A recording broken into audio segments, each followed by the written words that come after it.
ওকে, ফেসটা ওনার না পুরোটা। আসসালামু আলাইকুম। আমার সামনে আমাকে সংহতি অনেকে আসছেন এখানে।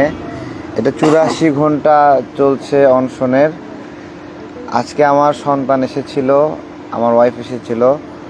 আমার ছেলে বারবার টানছিল বাসায় যাওয়ার জন্য, বাসায় চলো বাবা, তোমার কি হয়েছে, এরকম বলছিল। তো আমার অনেক খারাপ লাগছিল, আমার অনেক বাসায় যেতে ইচ্ছা করছে, অনেক খারাপ লাগছে। আমি আসলে খুবই আপনার হলো শারীরিকভাবে আমি অনেক কষ্ট হচ্ছে আমার। এটা 84 ঘন্টা, কিন্তু আমি যেতে পারছি না। আমি যেতে পারছি না কয়েকটা কারণে।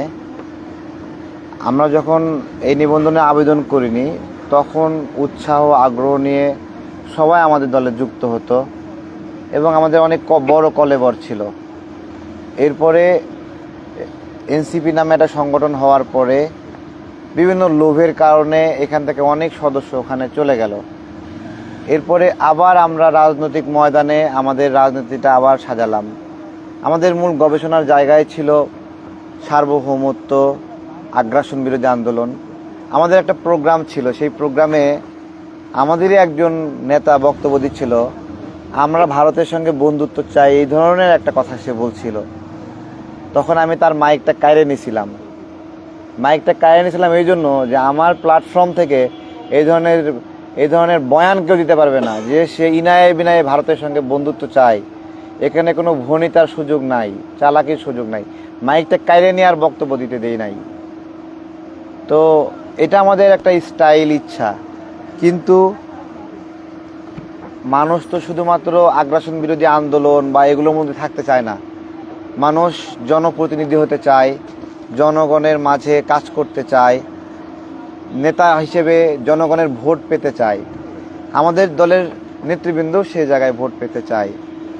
আমি একটা জিনিস খেয়াল করছি, নির্বাচন কমিশন যেই প্রক্রিয়ার ফাঁদে আমাদেরকে ফেলেছে, এই প্রক্রিয়াটা আমাদের সংগঠনটাকে পুরোপুরি বিলুপ্ত করার একটা প্রক্রিয়া। ধরুন আজকে এই নিবন্ধনের এই সমূহ সম্ভাবনা ঢিসমিস করে দিয়েছে একটা চিঠির মাধ্যমে। এর ফলে কি হবে? সারা দেশে তিলে তিলে অনেক কষ্ট করে আম বিক্রি করে, মধু বিক্রি করে, মানুষের কাছ থেকে ভিক্ষা করে যেই রাজনৈতিক কলেবর আমরা তৈরি করেছি, সেই কলেবরটা একটা চিঠির মধ্য দিয়ে যে এই দল নিবন্ধিত হবে না, পুরাপুরি ভেঙে পড়বে। আমি এটা আসলে মানতে পারতেছি না। এদের এই নামে যে একটা সংগঠনের অস্তিত্ব আর থাকবে না। আমাদের দেশে অনেক নাম সর্বস্ব সংগঠন আছে, যে সংগঠনগুলো শুধুমাত্র অনিবন্ধিত হওয়ার কারণে ওই সংগঠনগুলো বিলুপ্ত হয়ে গেছে, আস্তে আস্তে এক ব্যক্তি হিসেবে রয়ে গেছে। আমার ভয় লাগে যে এটা অনিবন্ধিত হওয়ার কারণে আস্তে আস্তে সবাই বিভিন্ন দিকে নির্বাচনী কার্যক্রমের কারণে বিভিন্ন সংগঠনে যোগ দিয়ে দিবে এবং আস্তে আস্তে আমি একা হয়ে যাব। এবং একা আমি এটা মানতে পারি না। আমি কেন মানতে পারি না? আমার একটা ডাকে 2018 সালে কোটা আন্দোলনে হাজার হাজার ছেলে পেলে মাঠে নেমে আসছে। আমি কোচিং সেন্টারগুলোতে একটা ইঙ্গিত দিতাম, সবাই নেমে আসতো। নিরাপদ সড়ক আন্দোলনে আমি ছিলাম জামালপুরে। আমাকে একটা সংগঠন থেকে বলল, ছেলে পেলে মিসগাইডেড হবে, তুমি একটু আসো। আমি সেখান থেকে চলে আসলাম। আমি তখনও ছিলাম ওখানে, আত্মগোপনে ছিলাম, কারণ গোয়েন্দা সংস্থার হাত থেকে আমি ছুটে গেছিলাম।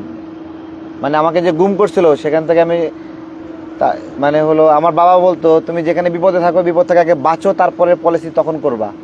সেই পলিসি অনুযায়ী ডিজিএফ এর হাত থেকে আমি বেঁচে যাই। তাদেরকে আমি কনভিন্স করি তারা যেন আমাকে ছাড়ে, এই জন্য তারা আমাকে ডাস্টবিনে ফেলে দেয়। সেখান থেকে আমি বাবার পরামর্শে জামালপুরের দিকে যাই। কিন্তু ওইখানে থাকা অবস্থায় যখন নিরাপদ সড়ক আন্দোলন শুরু হয়, আমি থাকতে পারতেছিলাম না, যে ছেলেপেলেগুলো ভুল করতেছে। তখন ওখান থেকে চলে আসি, প্রায় 1 রিম পরিমাণ আর্ট পেপার এবং গোটা 25 রঙের স্প্রে নিয়ে বিভিন্ন জায়গায় গিয়ে গিয়ে ছেলেপেলে হাতে দেই যে তোমাদের মনের মাধুরী মিশিয়ে লেখো, খালি লিখলে এই দেশ উদ্ধার হবে। তো সেই নিরাপদ সড়ক আন্দোলনেও আমার বড় একটা ভূমিকা ছিল। এরপরে যতগুলো সংগ্রাম ছিল মোদি বিরোধী আন্দোলনে মানে মানে আমি ব্যাপকভাবে মোবিলাইজ করেছিলাম। সেই জায়গা থেকে আমি মানতে পারি না যে আমি আমার এই আগ্রাসন বিরোধী আন্দোলনের প্ল্যাটফর্মটা একবারে বিলুপ্ত হয়ে যাবে, বন্ধ হয়ে যাবে। কিন্তু আমার কাছে যে চিঠিটা দিছে আমার উপজেলা কমিটি তারা পাচ্ছে না, আমার জেলা কমিটি তারা পাচ্ছে না, যে জেলার 20টির মধ্যে 22টির মধ্যে 20টি পাচ্ছে, দুধের জন্য আমাকে আটকায় দেবে, এটা আমি মানতে পারতেছি না। আমি যে 34টি কমিটি জমা দিছি এটা আমি মানতে পারতেছি না। তারা প্রথমে বললো 3টা কমিটি পাচ্ছে উপজেলাতে আর বাকিগুলো পাচ্ছে না, কিন্তু আমি 108টা জমা দিয়ে রাখছি, আমি এটা মানতে পারতেছি না। ঠিকই কিন্তু হইলো, এটা 3 থেকে কিন্তু 33টা পর্যন্ত তারা খুঁজে পাইলো। তাহলে তারা আরেকবার যাক, গেলে তাহলে 33 থেকে এটা 93টা হবে। আমি বলতে চাচ্ছি বেসিক্যালি ওরা যায় না, এখানে না যাই ফোনে ফোনে সারে। আমি খুবই একটা সংকটের মধ্যে আছি, আমি না পারছি এখানে টিকতে, না পারছি আমার রাজনৈতিক প্রক্রিয়া বিলুপ্ত করে দিতে। তারা বলছে যে কোর্টে যান, আমি 2টা বছর কোর্টে খালি ঘুরছি এই নিবন্ধনের জন্য। যেদিন বুঝতে পারলাম যে কোর্টে হচ্ছে না, সেই দিন আমাদের সংগঠন আরেকবার ভাঙন ধরে গেল। এইরকমই মানুষ সম্ভাবনা না দেখলে ওই সংগঠনে থাকে না। আমি যতই সুন্দর কথা বলি মানুষ মোহিত হবে, রাতে ঘুমানোর আগে শুই না একটু ঘুমায় যাবে, কিন্তু আমার রাজনৈতিক প্রক্রিয়ায় আসবে না যদি এই রাজনৈতিক প্রক্রিয়ার নির্বাচন কেন্দ্রিক একটা কার্যক্রম না থাকে। এই সব বিষয়। তারপরে আবার ভাবি যে আচ্ছা নিবন্ধন না হলে আমরা কয়েকজন স্বতন্ত্র নির্বাচন করব, কিন্তু স্বতন্ত্রভাবে যারাই নির্বাচনের চেষ্টা করছে ইতিপূর্বে তারা কেউই সাকসেসফুল হয় না, তাদেরকে আবার ওই কোর্টে পাঠায়। এরা বলে যে হচ্ছে না, কোর্ট বলে হচ্ছে। এইভাবে সাকিব ভাইয়ের গণসংহতি এরা নিবন্ধন দেয়নি, কোর্ট থেকে দিছে। মান্না ভাইয়ের নাগরিক ঐক্য এরা নিবন্ধন দেয়নি, কোর্ট থেকে দিছে। তারপরে নুরুল হক নূরের সংগঠনকে দেয়নি, পরে নুরুল হক নূর আইসা গলার উপর পাড়া দিয়ে নিবন্ধন নিয়ে গেছে এখান থেকে। সেদিন একটা আইনি মতামত দিয়েছিল যে নুরুল হক নূরের সংগঠন নিবন্ধন পাবে, আমাদের সংগঠন নিবন্ধন পাবে, কিন্তু আমরা একটা প্রতারিত হই, আমাদের সংগঠনকে আর দেওয়া হয় না। পরে এই সিইসি আমাকে পরামর্শ দেয় নামটা পাল্টায় আমজন মানে অন্য একটা নাম রাখো, তখন আমরা আমজনতার দল রাখি, নতুন করে কার্যকরে সব গুছাই, একদিক দিয়ে গুছাই। যে একটু রাজনীতিটা শেখে, একটু সুন্দর বক্তব্য শেখাই। আমরা তো গবেষণা ধর্মী একটা প্রতিষ্ঠান, বিভিন্ন বিষয় নিয়ে গবেষণা করি। আমরা মনে করি রাজনীতি শুনে শুনে শেখার বিষয় না, আমরা মনে করি রাজনীতি একটা উৎপাদনের বিষয়। যেই উৎপাদন হলো রাজনীতির পথ উৎপাদন করবে, পথ তৈরি করবে, এবং সেটা মানুষের কাছে সম্পূর্ণ নতুন হবে, আর সেখানে মানুষ আগ্রহী হয়ে আসবে। যদি এইরকম হয় এই পথটা অন্য একজন ব্যবহার করে ফেলছে, তাহলে আমি সেই পথ দেখালে সেই পথে কখনোই আসবে না। তো এই সব বিবেচনায় আসলে একটা অন্যরকম একটা ডিলেমা কাজ করছে যে আমি আসলে কি করব। একদিকে সন্তান আমার এখানে এসে বারবার বলতেছে বাবা বাসায় চলো, রাতে সে ঘুমাচ্ছে না। এই ছেলেটা 3:30 4টা পর্যন্ত জেগেই থাকে আমার জন্য, আমি কোথায়, আমি কোথায়, আমি ভেবে পাচ্ছি না কি করব। এখানে 84 ঘন্টা হয়ে গেছে, একটা মানুষ কতক্ষণ অভুক্ত থাকতে পারে আমার জানা নাই। ঠিক আছে, আমার এগুলো ফুলে যাচ্ছে, ব্যথা হচ্ছে, আমি কি করব জানি না। আমার প্রশ্ন, যেহেতু মান্না ভাই, সাকিব ভাই, এবি পার্টি, নুরুল হক নূর, তারপরে হলো রিপাবলিকান পার্টিকে 2 দিন আগেই দিল। রিপাবলিকান পার্টি শুধুমাত্র ঢাকায় একটা অফিস আছে, তার উপর ভিত্তি করে দিয়ে দিচ্ছে, ডেস্টিনিকে দিয়ে দিচ্ছে। এই সব কিছু কিছু দেয়ই, কিন্তু আমার ক্ষেত্রে যেটা হয় আমি খালি মরুভূমি দেখি, শুধু মরুভূমি দেখতেছি, আমার জন্য কিছু নাই। আমি ভেবে পাচ্ছি না আমি যে কি করব, বুঝতেছি না আসলে। যখন কোটা আন্দোলনে সবাই স্লোগান দিচ্ছিল কোটা কোটা, তখন আমি আসলে কোটা শুনতেছিলাম না, আমি শুনতেছিলাম আসলে শেখ হাসিনার পদত্যাগ পদত্যাগ পদত্যাগ। এবং ঠিকই ওরা কোটার দাবি আদায় হওয়ার পরে আন্দোলনটা বন্ধ করে দিল, কিন্তু ওই যে আমি শুনতেছিলাম শেখ হাসিনার পদত্যাগ, আমি কিন্তু ওখানে রয়ে গেছিলাম, পদত্যাগ পদত্যাগ, এবং আমি বলে যাচ্ছিলাম পদত্যাগ পদত্যাগ। এবং সেই আত্মবিশ্বাস থেকে একটা রাজনৈতিক কর্মীর প্রধান যোগ্যতা হলো ফরকাস্ট করা যে আলটিমেটলি কি হতে যাচ্ছে। যখন তারা আন্দোলন করছিল তখন আমি একটা ফরকাস্ট করে ফেলছিলাম, এই করলে শেখ হাসিনার পতন হবেই এবং অবশ্যই হবেই। যে কারণে আমি আমার আত্মবিশ্বাস নিয়ে বলছিলাম যে দেশের মালিকানা বুঝে নিতে আসছি। এইটা একটা ডিসিশন ছিল আমার জন্য। সেই ডিসিশন ছিল যে আমি শেখ হাসিনার বা আমরা শেখ হাসিনার পতন ঘটাবো। It's a decision, not confusion. আমাদের বুদ্ধিজীবীরা অনুমানও করতে পারে নাই, বাট আমরা ডিসিশন নিয়ে ফেলছি, আমরা এটা পদত্যাগ করাবো। এবং শেষ পর্যন্ত কেউ বিশ্বাস করেনি, কিন্তু আমি এটা বিশ্বাস করছি। তো জেলখানাতে যখন ডেপুটি জেলার বলতেছিল, হঠাৎ করে আসে বলতেছে শেখ হাসিনা তখনও পালায়নি, তখন বলতেছে দেশের অবস্থা ভালো না। তখন আমার মনে হচ্ছিল তখনও দেশের মানুষ কনফিউশন, শেখ হাসিনা আরো বড় ম্যাসাকার করবে। আমি জেলখানায় বনফুলে জোরে করে বলছিলাম যে এ সবাই একটু নামাজ পড়েন তো। তখন সবাই নামাজ পড়ছিল, তখনও পালায়নি। এবং আমরা নামাজ শেষ হওয়ার কিছু সময়ের মধ্যেই ডেপুটি জেলার আবার দৌড়ে আসছে, বলতেছে শেখ হাসিনা পালায় গেছে। তো আমি মনে করি রাজনীতি হলো একটা ফরকাস্টিং। সেই ফরকাস্টিং নিয়ে আমরা এগোতে চাই, আমরা পথ বানাই, আমরা রোডগুলো নকশাগুলো করছি, কিন্তু সব কিছু ভেঙে তছনছ করে দেওয়া হচ্ছে। এত গণ অভ্যুত্থানের পরে, গণ অভ্যুত্থানের মধ্যে আমার 7টা কর্মী মারা যায়, আমি জেলখানায় চলে যাই, রিমান্ডে যাই, আমার সঙ্গে 3 জন আমার দলের রিমান্ডে। কিসে রিমান্ড? মারতেছে। একবার র্যাবের ডিজি আইসে মারে, একবার বিজিবির ডিজি আইসে মারে, একবার ডিজিএফআই প্রধান আইসে মারে, সমানে মারতেছে। এদিকে শেখ হাসিনা নাকি ভিডিওতে দেখতেছে, আমাদেরকে বলে ভিডিওতে দেখতেছে, নেত্রীদের বলো এটা হয়েছে। শেখ হাসিনারা ওই দিন বলছিলাম আপনি বাঁচতে পারেন একটা উপায়ে, যে ক্ষমতাটা প্রধান বিচারপতির কাছে দিয়ে আর নির্বাচনের ডেট দিয়ে পদত্যাগ করেন, দেশের মানুষ আপনারা কিচ্ছু বলবে না। এদেশের মানুষ অনেক আবেগী, আপনারা ক্ষমা করে দেবে। কিন্তু সে শুনে নাই, সে না শুই না জিদ করছে। তো আজকে অনেক ভাবনা ছিল গণ অভ্যুত্থানের পরে। আমার এই গণ অভ্যুত্থানের আগে 3টা ব্যবসা প্রতিষ্ঠান আমার একবারে মাটির সঙ্গে মিশিয়ে দিছে। আমার শ্বশুরের 60 লক্ষের ব্যবসা প্রতিষ্ঠান একবারে বুলডোজার দিয়ে গুড়াই করে দিচ্ছে, শুধু আমার রাজনৈতিক পরিচয়ের কারণে। আমি দাঁড়ানোর চেষ্টা করি, আবার ভেঙে ফেলে, আবার দাঁড়ানোর চেষ্টা করি, আবার ভেঙে ফেলে। দই বিক্রি করলাম, কটন বার বিক্রি করলাম, আম বিক্রি করলাম, মধু বিক্রি করলাম, এগুলো বেচে একটু টাকা পাই, সেই টাকা দিয়ে আবার রাজনীতি করি। তো এই অবস্থায় গণ অভ্যুত্থানের পরে ভাবছিলাম এর উন্নতি হবে, আয় ইনকাম বাড়বে, ব্যবসায় বাধা থাকবে না, ব্যবসা ভালোভাবে করব, কিন্তু এটা আর ভালো হয় না। কি হইলো, কিছু রাজনৈতিক দলের সমালোচনা করার কারণে আম বিক্রির মধ্যে 150টা ভুয়া আমের অর্ডার দিল। 150 ভুয়া আমের অর্ডার দিছে। এক একটা আমের অর্ডার 60 কেজি, 40 কেজি, 50 কেজি। বুঝে উঠতে পারি নাই যে এত বড় বড় অর্ডার দিচ্ছে কেন। জায়গায় জায়গায় আম পাঠাই দিছি, ভুয়া অর্ডার দিছে ক্ষতিগ্রস্ত করার উদ্দেশ্যে। সে আমগুলো ফিরে আসতে আসতে সব নষ্ট হয়ে গেল, কয়েক লক্ষ টাকা জায়গায় ড্যামারেজ। দাঁড়াতেই পারতেছে না, এরকম একটা অবস্থা। চেষ্টা করতেছি, আবার দাঁড়াতেছি। এর মধ্যে ডক্টর ইউনূস স্যার কি বলল, মাস্টার মাইন্ড বানাই দিল একটা দলকে। মাঠ গুছাইলাম আমরা, ওরা আত্মসমর্পণ করার পরে ঘুরে দাঁড়ালাম আমরা, এবং বিজিবির হাঁটু গায়েরা বসাইলাম আমরা। মাস্টার মাইন্ড হয়ে গেল অন্যজন। যেই দিন মাস্টার মাইন্ড ঘোষণা করলো, সেই দিন আমার সংগঠন থেকে 8 জন কেন্দ্রীয় নেতা, যারা আমার সংগঠনের গবেষণা করে, চলে গেল এনসিপিতে। সংগঠন পুরো টালমাটাল অবস্থা। এখন আবার নতুন করে সাজাইছি। কেন নতুন করে সাজাইতে পারি?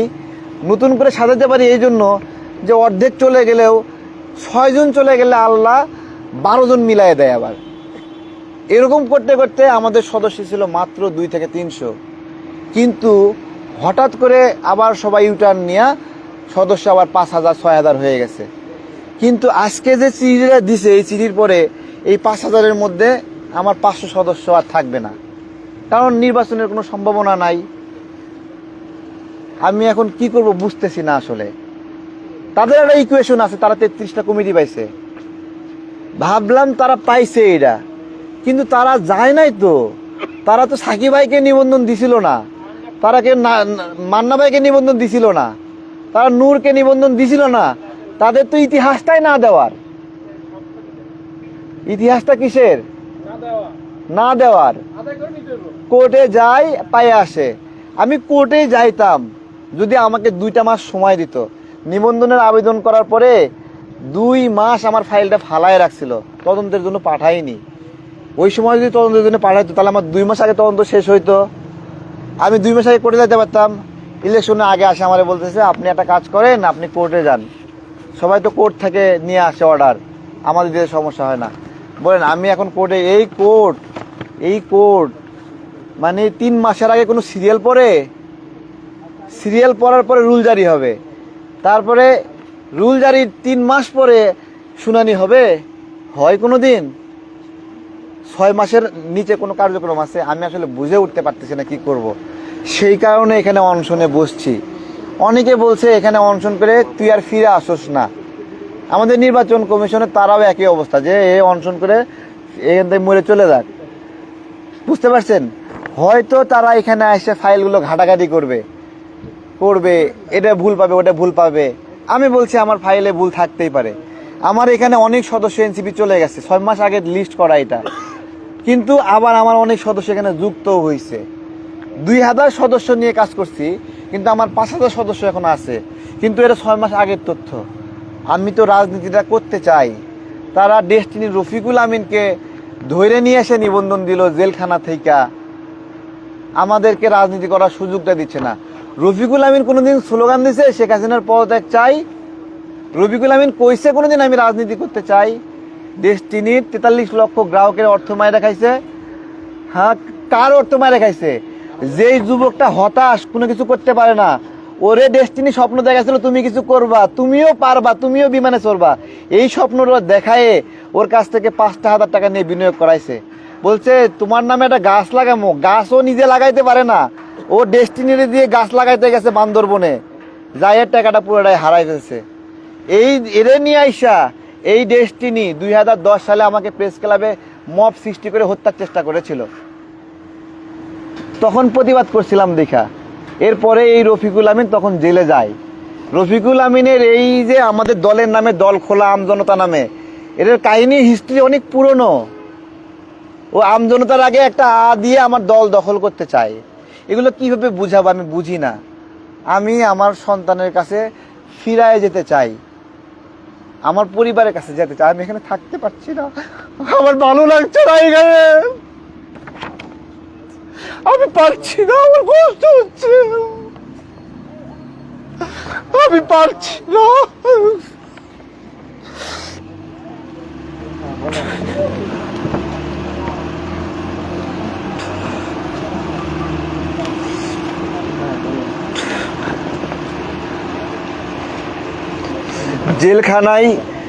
জেলখানায় সবাই রাখে এক জায়গায়, 5 জন 6 জন করে রাখে, গল্প করতে পারে, কথা বলতে পারে, কষ্ট কমে যায়।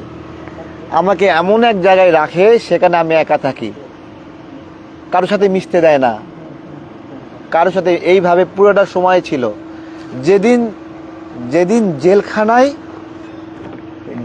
যেদিন মানে হলো সর্বশেষ দিন, গণ অভ্যুত্থানে যেদিন শেখ হাসিনা চলে গেল এখান থেকে, সেদিন জেল সুপার জেলার এসে বলতেছে, তারেক ভাই আমার কাছে খবর আছে যে এই গণ অভ্যুত্থান হয়ে গেলেও কিছু মানুষকে ফায়ার করে তারা মেরে ফেলবে। সেদিন কেরানীগঞ্জে 3 জনকে মেরেও ফেলে। কয়জনকে মেরে ফেলে? কেরানীগঞ্জে জেলখানার ভিতরে হেলিকপ্টার থেকে নামে গণ অভ্যুত্থানের পরে 3 জন মানুষকে মারে। আমিও সেই টার্গেটে ছিলাম সেখানে। বাই এনি চান্স আমি বেঁচে যাই। সেনাবাহিনী এটা জানতে পেরে সবাইকে মুক্ত না করে রাত 9টার দিকে আমাকে জেলখানা থেকে বিশেষ বাহিনী দিয়ে আমাকে সেখান থেকে নিয়ে আসে, সেনা সদর দপ্তরে নিয়ে যায়। এবং তারপরে আমাকে নিয়ে বিভিন্ন থানায় পুলিশ উদ্ধারে যায়।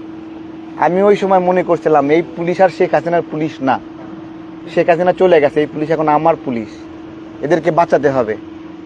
তাদের উপর সমস্ত রাগ ক্ষোভ মুছে দিয়ে আমি তাদেরকে উদ্ধার করি। বাড়িতে গিয়ে শান্তির এক ঘুম দিলাম যে নতুন একটা বাংলাদেশ।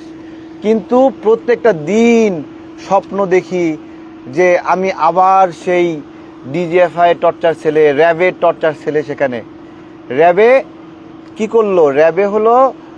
র্যাবে নিয়ে আসছে আমাকে মিডিয়া সেন্টারে, 3 দিন নির্যাতন করার পরে র্যাবের মিডিয়া সেন্টারে নিয়ে আসছে। নিয়ে এসে কি করছে?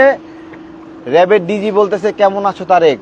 আমি বলছি আলহামদুলিল্লাহ ভালো আছি। আমি কেন আলহামদুলিল্লাহ বললাম, এই জন্য সে দরজাটা খুইলা সমানে ঘুষি মারা শুরু করলো, দাঁতটা ভেঙে গেল, রক্ত বেরোচ্ছে র্যাবের ডিজির হাত থেকে, দাঁত দিয়ে তার হাতে লেগেছে। এই রাগে সে গ্লাভস পরে আসছে, আবার সমানে এলো পাথারে মাথায় ঘুষি দিচ্ছে। সে তার শক্তি কমে গেছে। এরপরে সে দেয়ালে বাড়ি দিতে দিতে আমি নিস্তেজ হয়ে গেছি। র্যাবের মিডিয়া সেন্টারে 3 ফুট বাই 3 ফুট ছোট্ট একটা গারদ, সেই গারদের উপরে আমি পড়ে গেছি। এরপর থেকে আমার জ্ঞান নাই। এরপরে নিজেকে আবিষ্কার করলাম র্যাব 1-এ।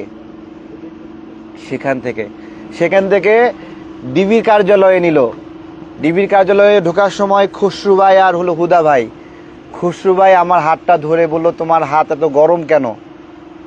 এবং বলছে যে তোমার শরীর থেকে এত গন্ধ আসতেছে কেন? আমাকে যতক্ষণ নির্যাতন করছে কাপড় পরিবর্তনের সুযোগ দেয়নি, কাপড়ের ভিতরেই প্রস্রাব পায়খানা করছি। ডিবি কাছে নিয়ে গেছে, তখন র্যাবের লোকেরা বলছে যে ওরে কিছু করেন না, করলে মরে যাবে। তখন বলতেছে এত গন্ধ কেন? তখন র্যাবের অফিসার বলতেছে, বোঝেন না গন্ধ কেন? কেন গন্ধ বোঝেন না? তারপরে ডিবির গারদে ঢুকা সেখানে সালাউদ্দিন টুকু ভাই আমার পুরা শরীরটাতে তেল লাগাই দিল, মলম লাগাই দিল, ওষুধ খাওয়াই দিল। এই হলো আমাদের গণ অভ্যুত্থানের গল্প। এইখানে আসিফ নজরুল স্যার কারাবন্দীদের নিয়ে একটা প্রোগ্রাম করলো, কারাবন্দীদেরকে দাওয়াত দিল সবাইকে। দেখেন রাষ্ট্র আমাদের উপর কিভাবে জুলুম করে। কারাবন্দীদের সবাইকে দাওয়াত দিল। আমি টিভি সেন্টার মামলার 1 নাম্বার আসামি, আমি মেট্রো রেলের আসামি, আমি সেতু ভবনের আসামি, 1, 2, 3, 5, 6 যাত্রাবাড়ির আসামি। কিন্তু আমাকে দাওয়াত দিল না। আমার নাম বাদে সবার নাম রাখছে, আমাকে দাওয়াত দিল না। আমি টিকিটা কিভাবে? আমার কর্মীরা বলে আপনার দাম নাই, আপনাকে তো দাওয়াত দেয় না এখানে। এই হলো আমাদের আমজনতা দলের রাজনীতির একটা অবস্থা। আমরা টিকতে পারছি না। এমনি এমনি এখানে অনশনে বসিনি। আমার সরকারের প্রতি আহ্বান, আমি আমার বাসায় যেতে চাই। নির্বাচন কমিশনের প্রতি আহ্বান, এই 53-54টা রাজনৈতিক দলের মধ্যে অন্তত 40টি দল আছে যারা আমার চেয়ে কম ফিটনেস রাখে। অন্তত 40টি দল আছে নিবন্ধিত দলের মধ্যে যারা আমার চেয়ে কম সদস্য সংখ্যা। আমি হলফ করে বলতে পারি। কিন্তু আমাকে কেন যেন একটা সিস্টেমে ফেলে ফেলে আমি গড়া খাচ্ছি। আমি বাসায় যেতে চাই, আমার পরিবারের কাছে। খুব ভালো হয় আজকে রাতে আমাদের এই সমস্যাটা সমাধান করলে। আজকে রাতে আমি বাসায় যেতে চাই। ধন্যবাদ সবাইকে। আসসালামু আলাইকুম। আপনাকে যদি নিবন্ধন দেওয়া হয়, আপনি কি কারোর সাথে জোট করবেন? আমি নিবন্ধন দিলে কারোর সাথে জোট করতে পারি। আমাদের দলের সিদ্ধান্ত মিত্র সেটা হতেই পারে, জোট হতে পারে। আমাদের ইচ্ছা কি জানেন? কোনো দলের মার্কা নিয়ে আমরা নির্বাচন করব না। এটা আমাদের দীর্ঘদিন ধরে একটা বয়ান। আমরা আমাদের একটা মার্কা পাবো, 10 জন 20 জন 30 জন যা পারি, আমাদের দলের মার্কা দিয়ে আমরা নির্বাচন করব। রাজনৈতিক বন্ধু তো থাকবেই, বন্ধুই তো জোট। আমরা একসাথে বিএনপির সাথে বন্ধুত্ব করে আমরা লড়াই করেছি না? সেই বন্ধুত্ব কি এমন হয়েছে, শেষ হয়ে গেছে, তাই না? বিএনপি হয়তো বা আমাদেরকে একটা সিটও ছাড় দেবে না, সমস্যা নাই। আমরা আমাদের দলের নিবন্ধন নিয়ে হেরে যাওয়ার তো সমস্যা না। আমি একটা ভোটও না পাই, আমি হয়তো বা 1000 ভোটও পাবো না আমি যেখানে দাঁড়াবো, আমি ওটাকে সমস্যা মনে করি না। তারেক ভাই, আপনার বক্তব্য অনুযায়ী ঠিক আছে, আপনার চাইতে ফিটনেস অনুযায়ী 40টা দল কম আছে, তো সেক্ষেত্রে আপনার দলে তো আরো অন্যান্য কর্মীরা আছেন, আপনি কেন দলের জন্য এত কোরবানি করতেছেন, কষ্ট করতেছেন বাকিরা করতে? আমি কোনোভাবেই চাচ্ছি না এখানে 200 মানুষ এসে দাঁড়াক, তাদের হয়ে এখানে দরজা ধাক্কাক, আর ওই পাশে আরো 100 জন থাকুক তাদেরকে প্রতিরোধ করার জন্য। আমি এই বিবাদটা আমি চাচ্ছি না। আমি এখানে আমার দলের 200 সদস্যকে নিয়ে এসে দাঁড় করাইনি, কিন্তু এখানে গত 3 দিনে না হলেও 5000 নাগরিক আমাদের সঙ্গে ঐক্যবদ্ধ হয়েছে। আমি চাইনি এই বিবাদটা, এখনো চাই না। প্রত্যেকটা মুহূর্তে বলতেছি যে কেউ স্লোগান দেয়নি, এখনো কেউ স্লোগান দেয় না। এখানে কেউ স্লোগান দিয়েন না, কেউ উচ্চস্বরে কথা বলেন না, কেউ কাউরে বকা দিয়েন না, কারোর সাথে বার্গেইন করেন না। এটা আমরা চাচ্ছি না, একদমই চাচ্ছি না আমরা। ধন্যবাদ সবাইকে। আসসালামু আলাইকুম। লাস্ট প্রশ্ন আপনার কাছে, অনেকে তো অনেক কথা বলতেছে যে আপনার এখানে ভিন্ন কোনো উদ্দেশ্য থাকতে পারে এই বিষয়ে থাকতে পারে, আমার কোনো উদ্দেশ্য নাই। আমার নিবন্ধন ইস্যুটা সলভ করে দেন, আমি বাসায় আমার পরিবারের কাছে এখনই চলে যাব। নিবন্ধনের জন্য এত কিসের আপনার জন্য এত ত্যাগ কিসের বা এত মানে এটা জোর কেন? আমরা 2022 সাল থেকে এটা নিয়ে ঘুরছি, এটা নিয়ে ফ্রাস্ট্রেটেড। আমাদের দলের ক্ষেত্রে লিখে দিয়েছিল যে গণ অধিকার পরিষদের একাংশ ছিলাম আমরা, লিখে দিয়েছিল গণ অধিকার পরিষদের এই অংশ আমাদের অংশের নিবন্ধন পেতে কোনো আইনগত বাধা নেই। সেইখানে নাম নিয়ে জটিলতায় তারাই আমাদেরকে সুপারিশ করে যে আপনারা নামটা একটু চেঞ্জ করেন। নামটা সুপারিশ করে যখন চেঞ্জ করলাম তখন আবার বলে নাম তো একটু ভিন্ন লাগতেছে পুরোপুরি, আপনারা নতুন করে একটু আবেদন করেন। এই ফাঁদে পড়ে গেলাম, এখন ফাঁদে আছি আমরা। মানে এই বিষয়টা এই পুরো প্রসেসের মধ্যে কোনো ষড়যন্ত্র আছে না? আমি জানি না, আমি কাউকে ব্লেম করতে চাই না, আমি শুধু সমাধান চাই, সমাধান চাই। থ্যাংক ইউ সবাইকে। তারেক ভাই তো অনুমতি দেয় না কথা বলতে। আপু একটু কথা বলার আপনি যদি অনুমতি দেন আমি একটু দুটো কথা বলি। আপনি অনুমতি না দেন? বলেন না, না, আমি শুনি। সাংবাদিক ভাইদের কাছে বলেন। ঠিক আছে, আচ্ছা, আচ্ছা, বলেন বলেন সাংবাদিক ভাইদের কাছে বলছি। তারেক ভাই আসলে মানে সর্বোচ্চ একটা শিষ্টাচার দেখাচ্ছে। উনি আমাদের কাউকে বসতেও দিচ্ছেন না, একটা কথা বলতে দিচ্ছেন না, একটা স্লোগানও দিতে দিচ্ছেন না, এমনকি আমরা একসাথে কয়েকজন জড়ো হতে পারি না। শুধুমাত্র তারেক ভাইয়ের নির্দেশনাটা আমরা পালন করছি। আমরা দেখবেন পাঁচজন করে বিভিন্ন জায়গায় থাকি, যাতে জটলা না হয়, যাতে কোনোভাবেই না বলা যায় যে নিবন্ধনের জন্য আমরা মফ করছি।